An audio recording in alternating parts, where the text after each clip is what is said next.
now, people! We are almost there. Welcome to our final plenary. It's our fourth plenary, if you're counting, which means that our conference is living up to its title, which is Full Circle. I know I'm feeling really full and stuffed from our 3 days together, and I hope that you all are too, full of new ideas to bring back to your theaters and communities and new relationships to sustain your work over the uncertain months ahead. Now, it's my pleasure to honor some of the very important members of our circle, without whom we could not do this work. If you are a member of TCG's current or alumni board of directors, please stand or signal as you are able so that we can thank you.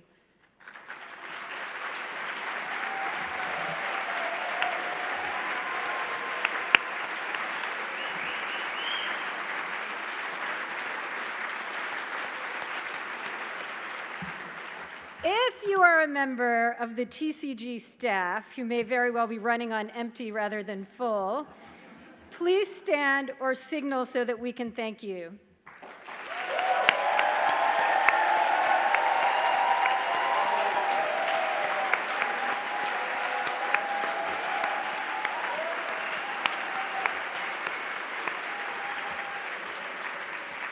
Now, you know, the National Conference is almost like our big production of the year. It really involves the entire staff, and many, many people were deeply involved in the programming. But I do want to just mention and give a particular shout out to the extraordinary Devin Berkshire, who is our Director of Conferences.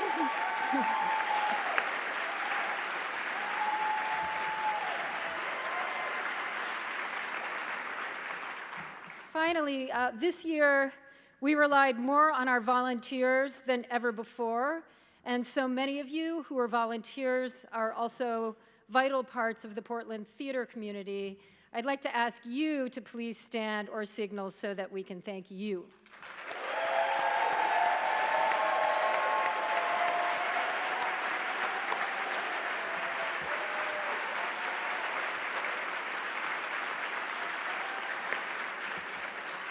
It's really, this has been just such a wonderful community to be in, and between our host committee and our volunteers and all of the support that we received, we're feeling really thrilled and full, back to the full circle. In the spirit of generosity, I am pleased to announce our Funder Awards this year, because the phenomenal growth and development of our theater field would not be possible without the vision and commitment of the funding community. To help me honor our Regional Funder of the Year award, please join me in welcoming Cynthia Ryder to the stage.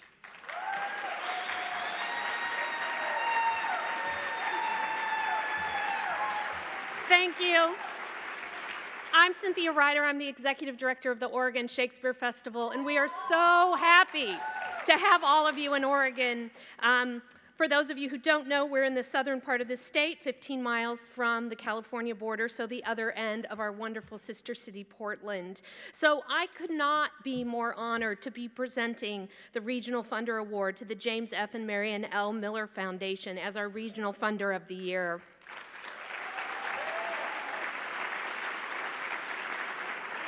Let me just give you a couple of facts about the Miller Foundation. They are a leader in supporting the arts ecology of Oregon. They've made a commitment to theaters and the performing arts for organizations large and small all across the vast geography of our state, from Portland to the coast to Eastern Oregon to the Oregon Shakespeare Festival and our theater community in Southern Oregon. So the foundation is really an activist and an advocate for arts and arts education in Oregon. Let me give you a few figures. They were established as recently as 2002, and in this short time, they've had a major impact. In 15 years, they have given away $69,776,853 to 236 organizations.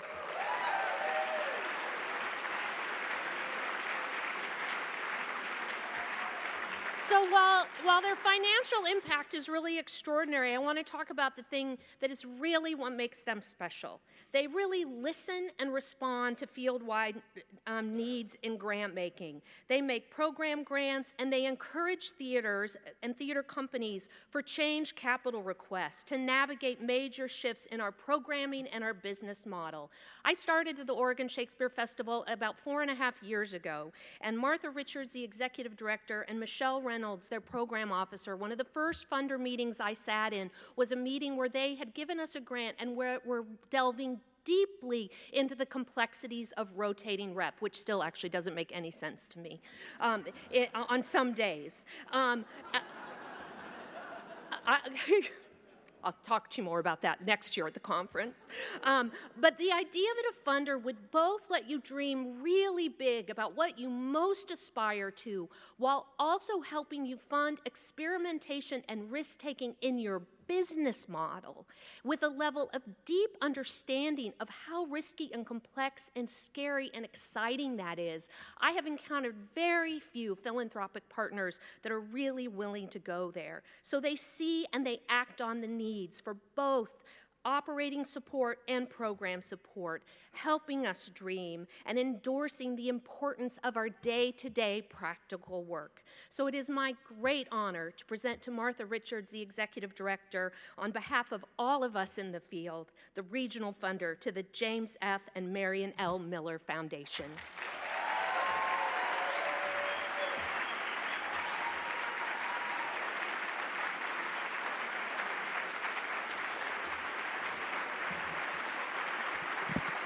Thank you. Thank you very much. Thank you. So, as is the cause, everyone starts with their full circle moment. So, more than 30 years ago, as a new Lort D theater manager in St. Paul, Minnesota, I aspired to attend a TCG conference. But you know, money was tight. I'm sure you don't understand that. And each time the opportunity to attend came up, I made the decision and sent the artistic director. I never made it to a TCG conference. So this is a lesson in understanding when the universe actually responds to your wishes. It responds, you just never know when. So I am humbled and pleased to attend my first TCG conference.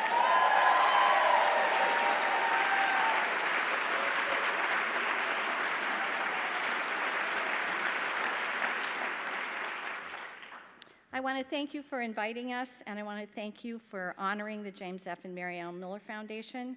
One of our directors is here. Alice McCarter is sitting over here, and I just want to acknowledge our directors.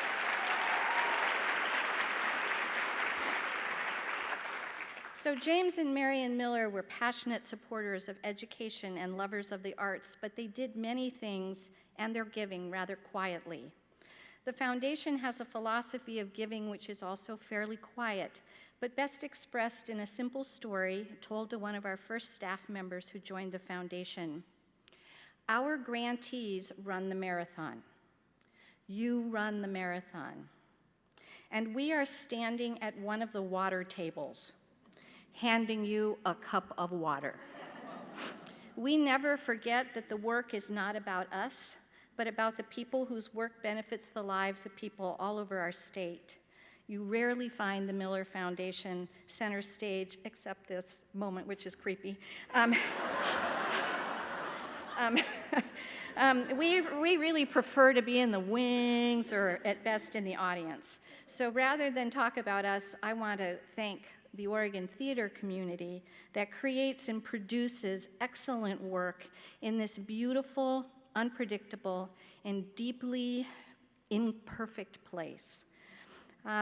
You probably know best about us because of the Oregon Shakespeare Festival and Portland Center Stage, who I'm thankful actually get our name up above all the other places on the East and West Coast so that you actually know something is happening in Oregon. But there are lots of companies. They produce new work, but there are lots of companies producing new work in our, what I would call a very lively ecosystem. And so I want to call out a couple organizations so that you know what that ecosystem looks like. I want to thank the companies that work with really tight ensembles of actors like Third Rail and Imago, companies that really reach out to families and children wherever they are, the Northwest Children's Theater and School and Oregon's Children's Theater.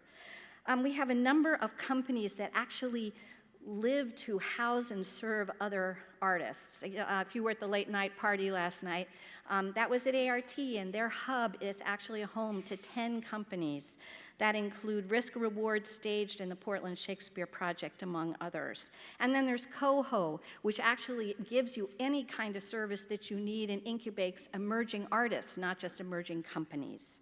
And then we have a whole slew of theater companies all over the state that are really building deep roots in their neighborhoods and their communities. Bag and Baggage, Broadway Rose, Milagro, Passon Arts, Portland Playhouse, Oregon Contemporary Theater, August Wilson Red Door Project, who did Hands Up, Profile, Shaking the Tree, Fame, and Hand to Mouth. These are all the most wonderful partners a funder could want to have. I want to thank you all for providing arts education in this state when we zeroed it out 20 years ago. And I want to thank you for fighting here in the Portland area to pass the imperfect arts tax, which has actually restored it to our schools. I want to thank you for committing to working for better living wages and affordable housing for our artists and all people in our communities. I want to thank you for supporting emerging voices and emerging artists and giving them a home. Thank you for your activism, your voice, and your unflagging energy.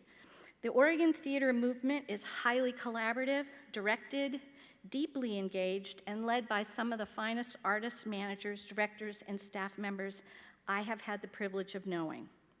And to all of you, thank you for coming to Portland and embracing us. Thank you for letting me be among you and letting me learn and share a breath. Thank you for your passion, your commitment to equity and social justice, and your totally fabulous superpower, the ability to change minds and hearts. There's never been a more important time for the work you do. Please continue to bring our audiences joy and laughter, history, perspective, and reminders of the humanity which binds each to the other. Wake us up, slap us around, and then toss us back in our seats to reflect upon what we've seen and heard. Okay? Thank you.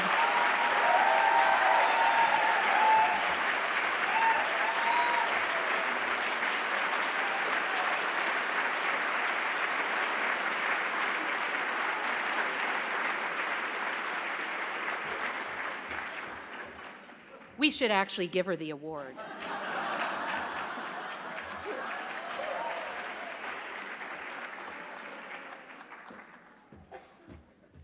Thank you, Cynthia. And thank you, Martha, for bringing water to so many theater companies and artists in Oregon. Martha was my first boss in my first grad school internship in St. Paul, Minnesota. Full circle, y'all. So now, to help me present the National Funder of the Year Award, I'm thrilled to welcome Andre DeShields to the stage.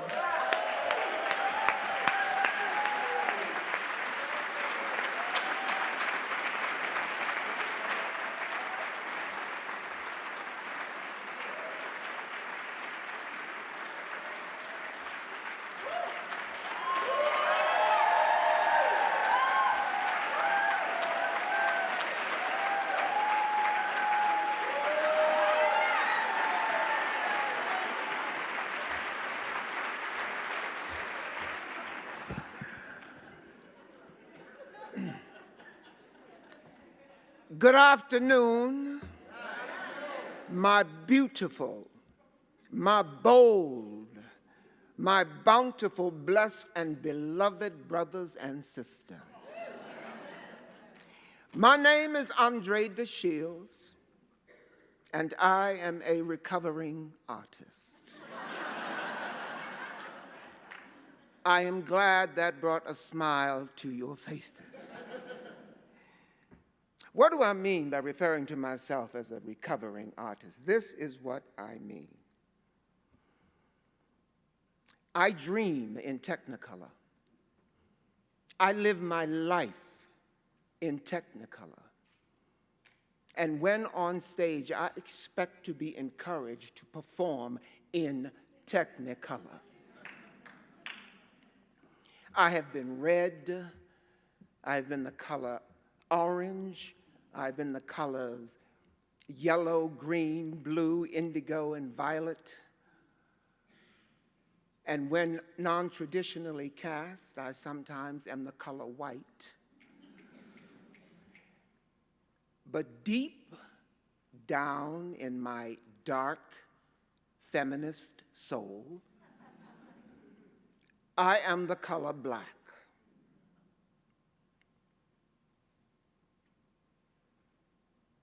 Intermittently, when the political climate veers toward determined exclusion, the color black is oftentimes mistaken for the color of invisibility. It is during my journey as a black, gay, elder storyteller that I am too frequently perceived as invisible. Those are the times when I am most in need of recovery, a space where I can experience rehabilitation of my spirit in order to restore the best self, which is my soul.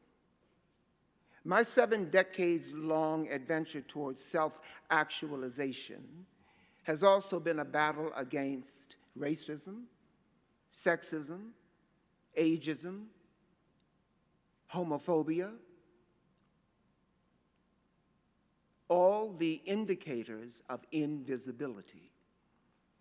In 2012, when navigating a most difficult crossroads in my life, I became the recipient of a Fox Foundation Resident Actor Fellowship in Distinguished Achievement.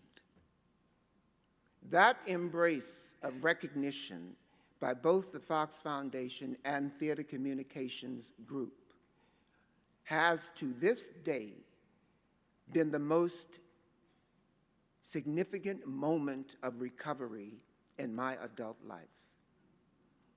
It taught me, in the words of the Rabbi Tzvi Freeman, that nothing can hold me back. Not my childhood, not the history of a lifetime, not even the very last moment before now. At any moment, I can abandon the past, and once abandoned, I can redefine it. If the past was a ring of futility,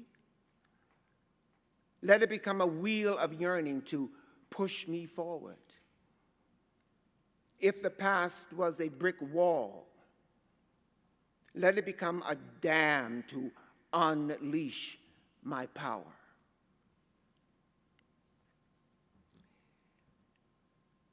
I am indebted to the William and Eva Fox Foundation for reminding me of the exquisite challenge voiced by Ayn Rand. The question is not who will let me. The question is who will stop me.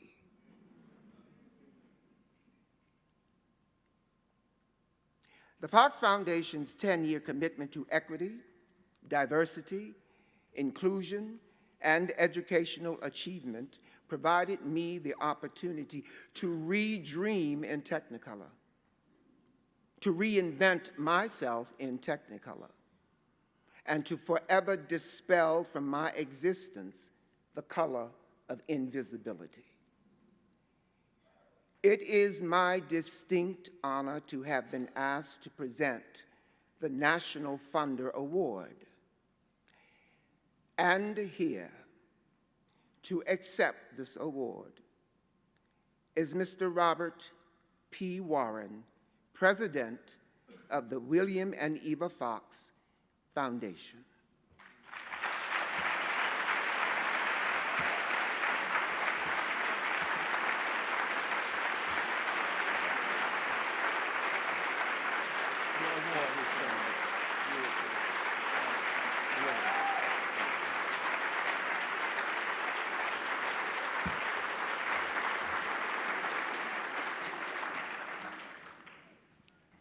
Thank you.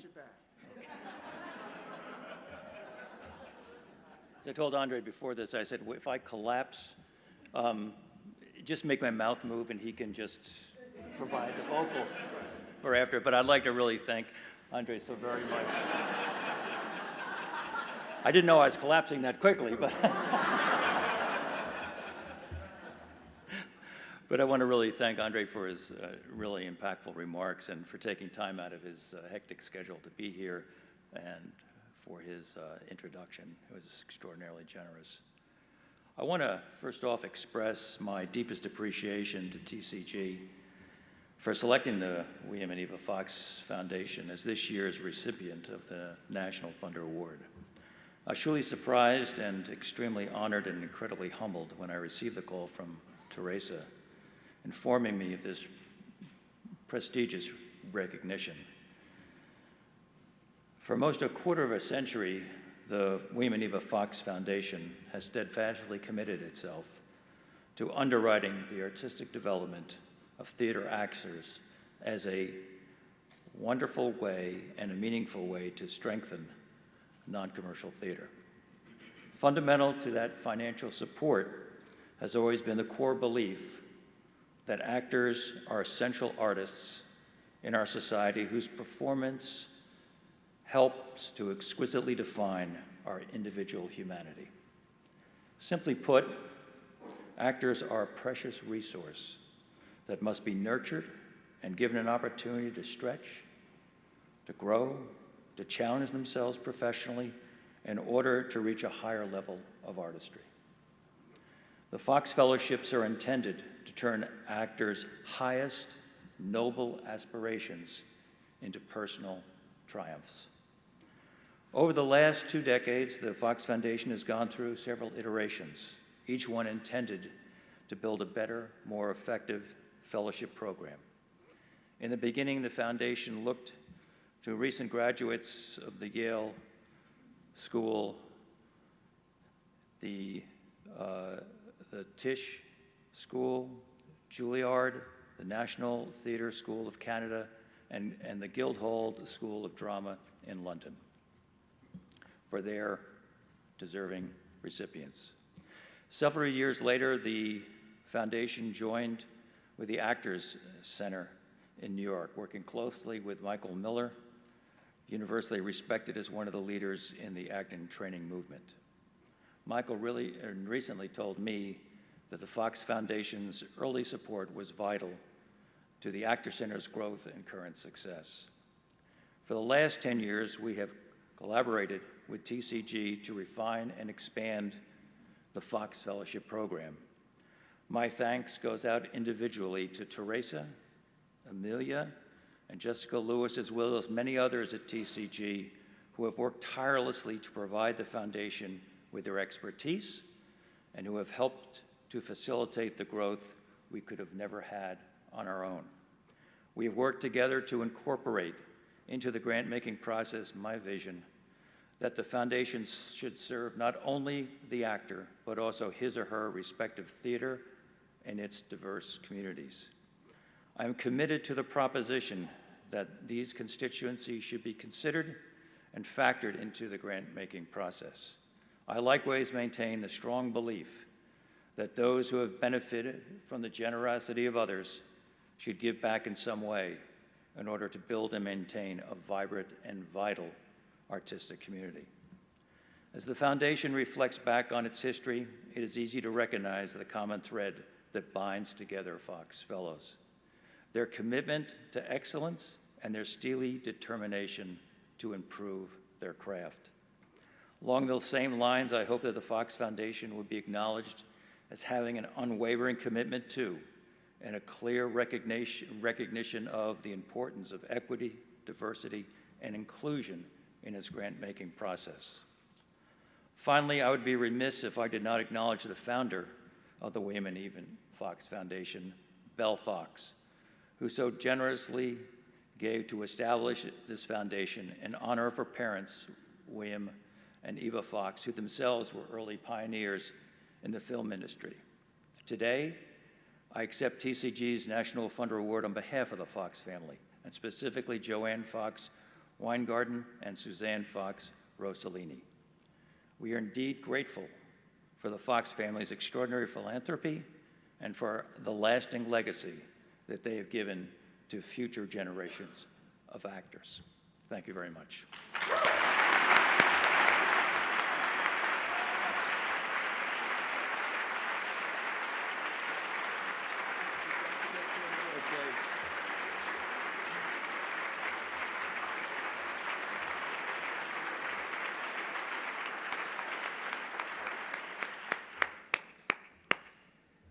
Okay, I get another moment of deliciousness.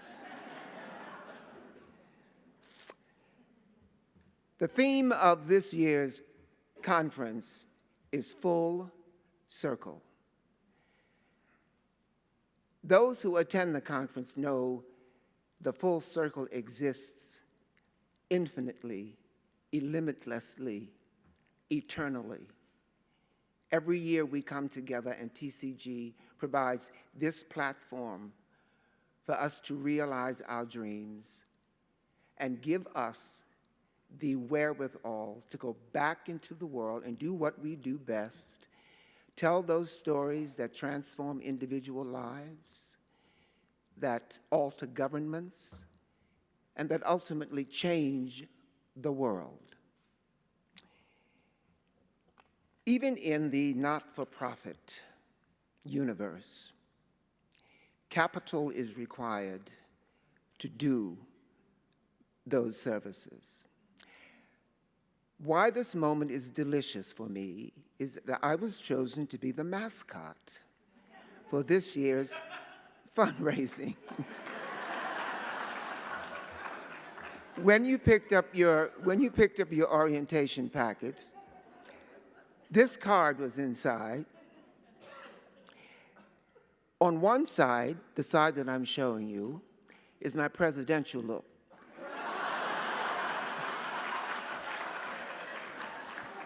This is my imitation of Barack Obama.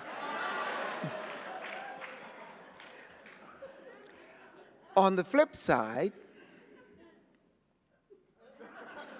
is that a, oh yes. On the flip side is an example of when on stage I want to be encouraged to perform in Technicolor. But here's the example of full circle. On Friday morning, the board chair, who is Kevin Moriarty, who is the artistic director of the Dallas Theater Center, delivered the first appeal for funds for TCG. On Sunday, tomorrow evening, Kevin will accept the Tony Award for Outstanding Regional Theater, right?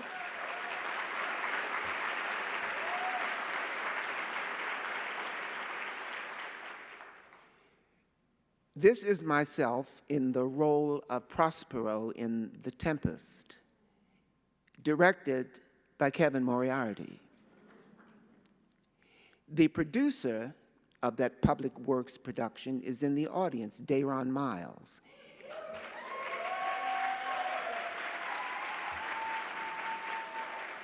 That's what I call full circle. And that is why I make this appeal to you, that whenever you can, however you can, and as much as you can, give back to Mother TCG. She needs your help so that she can then help you again. There are 4 ways to make your contribution. Here's a sidebar. I believe, as I'm sure many of you do, the universe is made for our pleasure. Now, how do we keep that going? By feeding the universe its appropriate fuel. What constitutes the fuel of the universe? I believe it's generosity and gratitude. TCG is the example of generosity. Our giving back is the example of gratitude. And whatever you can give, and I don't say this facetiously, whatever you can give is generous. And here are the 4 ways you can give. You can text your gift to the following number, 347-708-8809, but it's on the card. You can donate online at www.tcg.org/giving. You can donate by mail, which I did before coming here.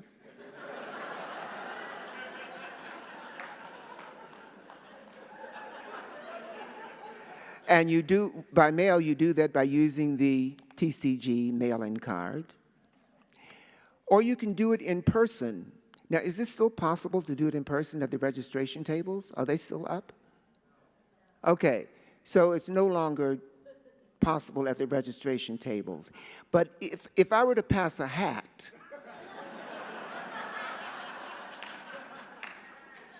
you could donate in person. Thank you very much for allowing me to spend this time with you. For the moment, I am totally, completely recovered. Thank you.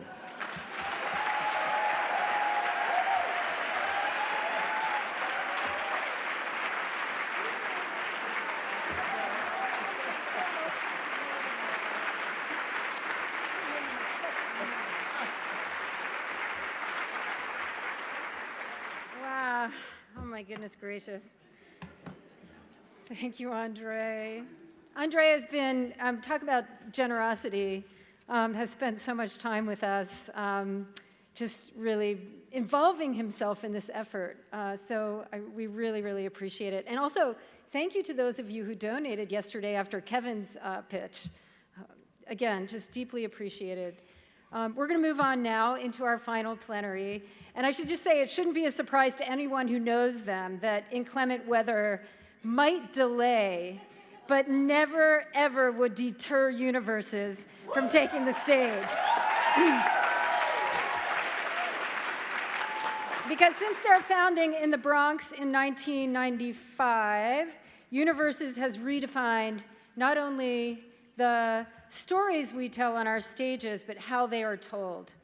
This National Ensemble Theater Company of multidisciplined writers and performers fuse theater, poetry, dance, jazz, hip-hop, politics, down-home blues, and Spanish boleros to create such groundbreaking works as Ameriville, Party People, and Unison. Now playing at Oregon Shakespeare Festival. To engage them in conversation about their work, we're also blessed to have with us Che Yu, Artistic Director of, bring it for Che, Artistic Director of Victory Gardens Theater. They're going to be up in a minute, but first we're going to see a brief video about their work. Shorty get down, good Lord. Baby's got them open all over town. Shorty get down, I like the way you work it. No, baby's got them open all over town. Shorty get down, I like the way you work it. No, baby, I like to bag it. Shorty get down, I like the way you work it. No, baby, I like to bag it. Back to church on Sunday morning. Grandma says, play the tambourine so well. University got started in the open mic scenes in New York City. We were individual artists working, doing open mics and things like that, and we kind of got bored with the format of poet get up, poet sit down, poet get up, and poet sit down. So we started going up in groups.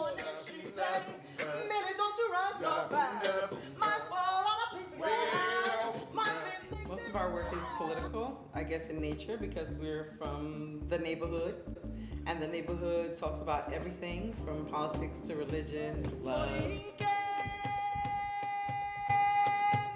Preciosa te llaman las olas del mar que te bañan, preciosa por ser un encanto, por ser un Edén, y tienes la noble guía de la madre España, y el fiero cantillo del indio bravío lo tienes también. ¡Ja! Anybody see my mama? I said, does anybody see my mama? She didn't call me tonight. But it's late. I have myself a drink at the bar, if that's all right.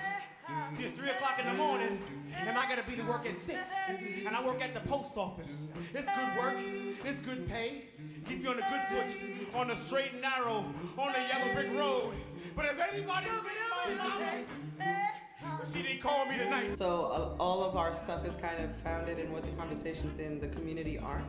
And since our musical background comes from hip-hop and jazz and boleros and other such type musics, when we go up and each of us delivers a poem, the a cappella accompaniment that the rest of us are creating is from that base, from jazz or hip-hop or the boleros, and that's how we accompany the storytelling. So we take all of those different generations of like Latinos and African Americans in New York City in particular, and just bring all of that onto stage with us.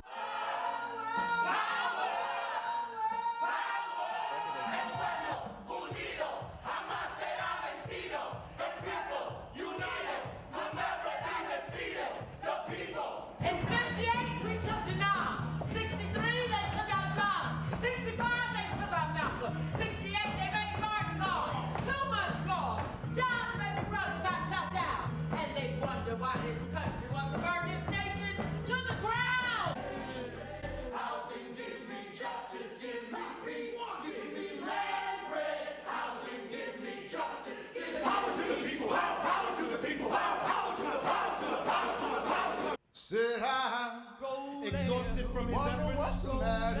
Papa couldn't move. When he heard a child let out a scream and jump back in the pool. Has anybody seen my country? Has anybody seen my life? You gotta be ready for that if you ever want to call yourself a poet. To the rhythm of life and death. Yeah. It's the best I can teach you. To the end of this highway of life. To the end of this highway of life. Oh, why you can't die? Why you can't die? And when you discover a trunk full of poetry that I've hidden in my home, unseen by the world, you will destroy it. This error is unspeakable. 7 different sides of the things you hide in your mind. 7 different looks of the things you write in your books. 7 different voices that whisper in your ear. That sacrilegious symphony that sounds so sincere. 7 chakras, 7 virtues, 7 deadly sins. 7 colors in the rainbow that is within. Bless and undress you for your crime. On the 7th day, 7 priests with 7 trumpets march around the city 7 times.